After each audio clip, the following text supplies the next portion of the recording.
kenapa ta'lil Quran dirindukan oleh surga? Perlu adik-adik ketahui, dasar yang dijadikan pedoman hukum Islam itu adalah salah satu diantaranya adalah Al-Quran. Al-Quran itu juga merupakan syifa'ul linnas, syifa'ul lil mu'minin, menjadi obat bagi manusia, juga menjadi obat bagi orang mukmin. Kemudian Al-Quran juga menjadi pengingat zikir. Ala bidzikrillahi tatmainnul qulub. Jadi kemudian juga Quran itu juga jadi furqan, menjadi pembeda antara yang jelek dengan yang baik dan jelek akan dijelaskan di Al-Quran. Untuk mendapatkan itu semuanya, yang pertama kali adalah dengan cara membaca. Sehingga dengan membaca Al-Quran akan tahu kandungan dan isi Al-Quran. Dengan tahu kandungan dan isi Al-Quran, semuanya akan melaksanakan apa yang diperintahkan oleh Allah dan apa yang dilarang, menjauhi apa yang dilarang oleh Allah. Ini yang pertama Pak tadi, ta'lil Quran, ingat ditulis ya. Kemudian yang kedua, tadi golongan, 4 golongan yang dirindukan apa? Surga. Yang kedua sekarang, hafidhil lisan. Hafidhil lisan, yaitu orang yang menjaga apa? Lisannya, mulutnya. Dia tidak mudah membuli, tidak mudah mengolok temankan. Terus kemudian apalagi? Ghibah. Ghibah itu yang dipakai apa? Mulut. Oleh karena itu yang kedua apa? Hafidhil lisan. Apalagi ini bulan puasa, leren, tidak ada ustadz atau ustadzanya ngumpul-ngumpul, akhirnya apa? Ngerumpi. Ngerumpi yang dirumpi apa? Macam-macam kan ya.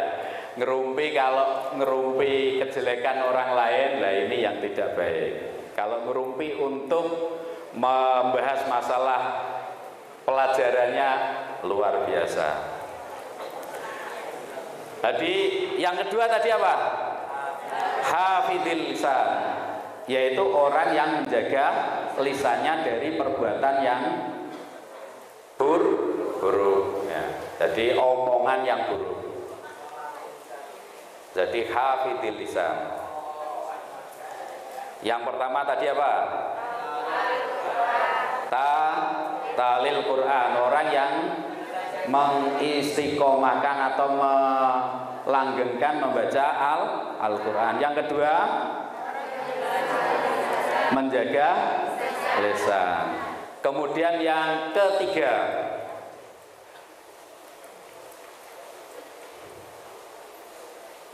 yaitu orang yang memberikan makan. Orang yang memberikan makan pada orang yang membutuhkan. Mut'imil ji'ani, yaitu orang yang memberi makan orang yang kelaparan, atau dalam artian orang yang membutuhkan. Jadi orang yang memberi makan pada orang yang kelaparan atau yang membutuhkan. Misalnya ya, ada temannya puasa, kemudian lupa, misalnya lupa tidak bawa bekal. Ada yang bawa bekal banyak, nah, tambah diiming-iming. Nah, ini tidak masuk golongan mut'imil ji'an, tidak tergolong orang yang memberi makan pada orang yang kelaparan, tambah iming-iming. Nah, ini tidak masuk golongan orang yang dirindukan surga. Yang ketiga apa tadi?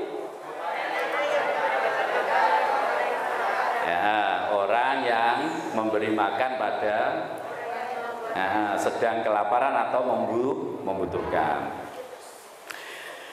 Kemudian yang terakhir, yang keempat. Ini udah jam berapa?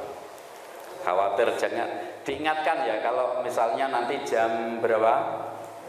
9.45 nanti diingatkan biar tidak kebablasan karena ada kuis nanti ya. Kemudian yang keempat yaitu orang yang puasa bulan Ramadan. Nah, ini dia orang yang menjalankan puasa di bulan Ramadan.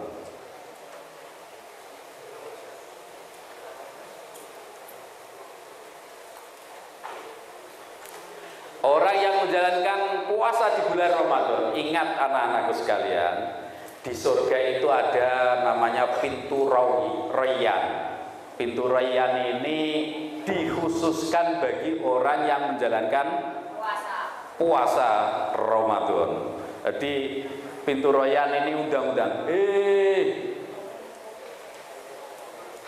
Siapa saja yang berpuasa Ramadan silahkan masuk di pintu. Nah, kemudian orang-orang yang puasa masuk di pintu itu. Ini kira-kira pengen masuk surga atau tidak? Pengen puasa atau tidak? Alhamdulillah. Ini puasa di mulutnya, puasa di hati gitu ya. Puasa mulutnya, puasa di hati. Karena ada orang yang melaksanakan puasa tetapi tidak memperoleh pahala atau manfaatnya puasa. Yang didapatkan hanya kehausan dan kelaparan, lapar dan haus. Itu orang yang puasa tapi ijek ngrasani bolone. Sing puasa ijek seneng beda koncone. Puasa masih suka hibah. Puasa ijek senengane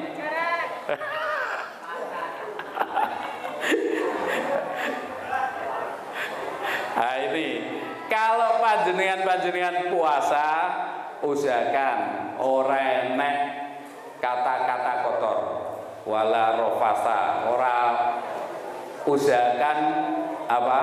Jangan berkata-kata kotor. Tidak usah dipakai untuk rasan-rasan.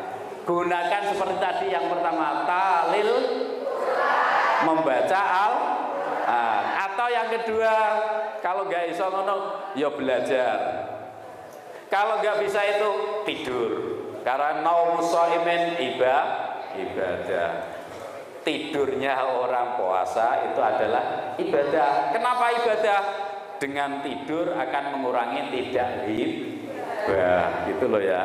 Jadi pantas saya nak melek gawine ngerasani ya. Lebih baik tidur ya. Atau misalnya kalau misalnya terjaga kemudian sukane usil bedoni kancane. Nah, lebih baik apa? Tidur. Tapi lebih baik lagi jenengan terjaga kemudian mencari ilmu. Itu luar biasa. Anak-anak sekalian, perlu anak-anak ketahui ada beberapa manfaat silaturahim. Ada beberapa manfaat silaturahim.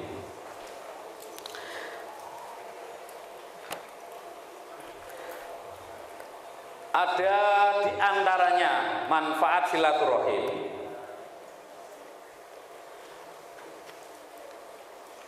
Yang pertama adalah melapangkan rizki. Ya, melapangkan rizki. Rasionalisasinya begini anak-anakku sekalian. Kenapa silaturahim oleh baginda Rasulullah itu diantara manfaatnya adalah melapangkan rizki. Misalnya gini, ada si A datang, ketemu si B. Ternyata si A ini punya usaha catering. Si B ini butuh apa? Pelayanan catering. Ketemu jret. Akhirnya ketemu ngomong-ngomong, oh ya saya punya gini-gini ini. Yang B juga pas aku duwe gawe. Misalnya, akhirnya ketemu dan ini akhirnya apa? Cocokan, ketemulah itu namanya rizki. Misalnya lagi si cewek pas silaturahim ke keluarga yang lain, ketemu si cowok. Ojo mikir dising anu ya. Ketemu si cowok, akhirnya apa? Lihat pandangan pertama misalnya. Nah. Pandangan pertama terpesona misalnya. Pandangan pertama apa? Menggoda. Selanjutnya terserah Anda.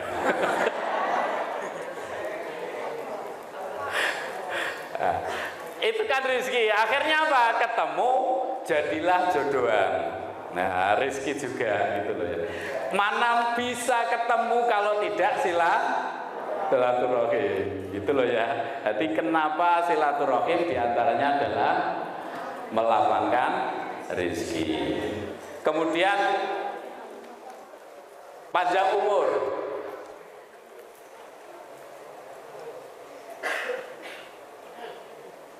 Panjang umur ya. Jadi dengan silaturahim ini panjang umur. Sering silaturahim, nah, wajahnya muda seperti saya.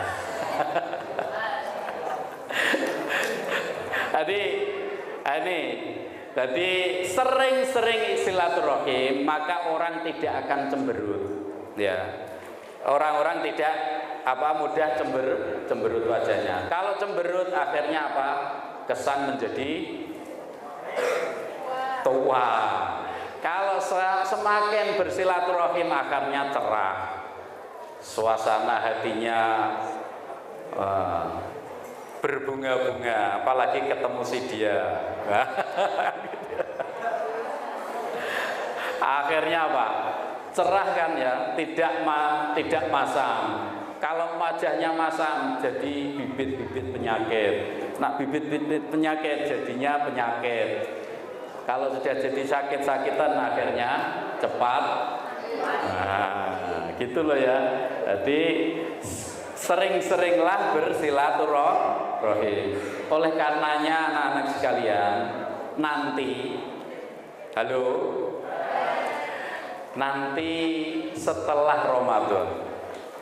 setelah Ramadan ini kan ada Idul.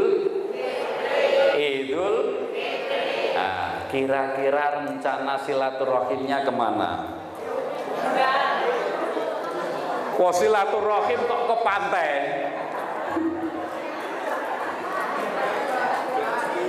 Nah, itu namanya bukan silaturahim. Masa silaturahim karo pantai?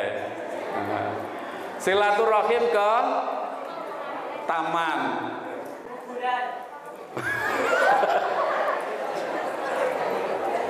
Nah, ini tolong diingat-ingat. Ngono ya ngono, tapi aja ngono ngono lho, kok ngene.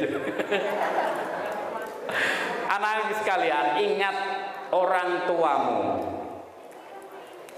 Orang tua itu ada orang tua bin nasl, Nggih. Nggih. Nggih. Terima kasih sudah diingatkan. Sakjane jek enek satu materi ya. Ya, terima kasih. Ini sudah diingatkan oleh panitia. Waktunya sudah hampir habis. Tinggal nanti kita kuis ya. Jadi saya ulangi lagi tadi silaturahim. Ada satu melapangkan, kemudian terus kemudian apa lagi ayo? Awet muda panjang umur tadi lo ya. Wes itu dulu nanti kita tambah ya. Kita tambah lain waktu. Dan kurang lebihnya mohon maaf dan saya akhiri. Assalamualaikum warahmatullahi wabarakatuh.